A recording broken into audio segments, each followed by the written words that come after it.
China is the greatest threat to freedom and democracy. That warning came from the former top U.S. intelligence official who said America should also prepare for an open-ended period of confrontation with Beijing. George Thomas has the details. Napoleon Bonaparte, the French military leader, said more than 2 centuries ago that China is a sleeping lion. Let her sleep, for when she wakes, she will shake the world. China's President Xi Jinping has emphatically declared that the lion has awakened. John Ratcliffe, Director of National Intelligence, wrote in a recent Wall Street Journal editorial that China is America's #1 national security threat and that Beijing intends to dominate the rest of the planet economically, militarily, and technologically.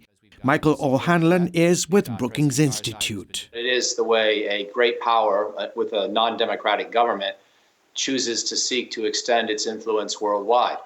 Ratcliffe accuses China of deploying what he calls a rob, replicate, and replace approach in its ambitions to dominate the world. It's been well known for decades that China tries to copy the industry of other countries and then takes it to scale, makes it more efficient, and largely operates, built its way up through the global economic ranks with that approach. China's foreign ministry dismisses Ratcliffe's claims while accusing Washington of unnecessarily playing the China threat. The relevant article with its sensational title does not present any solid evidence at all.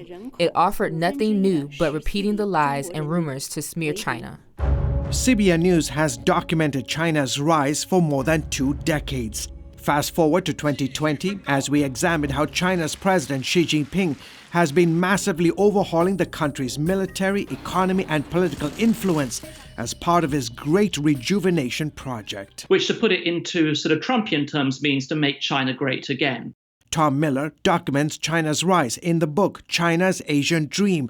Miller says since taking the reins, Xi has been on a trajectory of preparing China to be the world's dominant power. China has been very, very deliberately trying to realize its kind of ambition to become the global superpower. Chinese scholars say it's also part of Xi's deep belief that his country has a divine right to rule the world. The mandate of heaven is from China's imperial past, where Chinese emperors believed that they not only had the right, but they were compelled by heaven to rule the world. And there's this notion of tianxia, or all under heaven.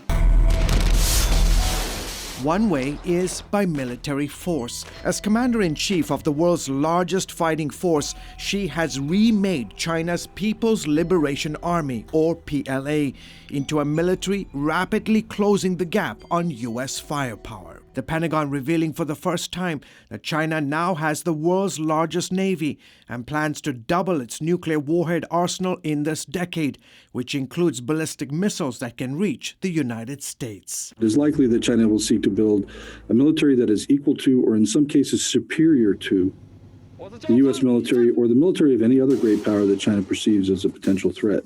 O'Hanlon says China's capabilities in emerging technologies such as robotics, artificial intelligence, and next-generation technology and telecommunications now rival that of the United States. If we used to be ahead of China by half a lap on the proverbial track, now we're ahead by maybe a few strides. And China is maybe even closing the gap further as we go. Ratcliffe insists that resisting China's ambitions of becoming an economic, military, and technological superpower will be the challenge of our generation, and warns that America should prepare for an open-ended period of confrontation with Beijing. George Thomas, CBN News. Alpha, Omega.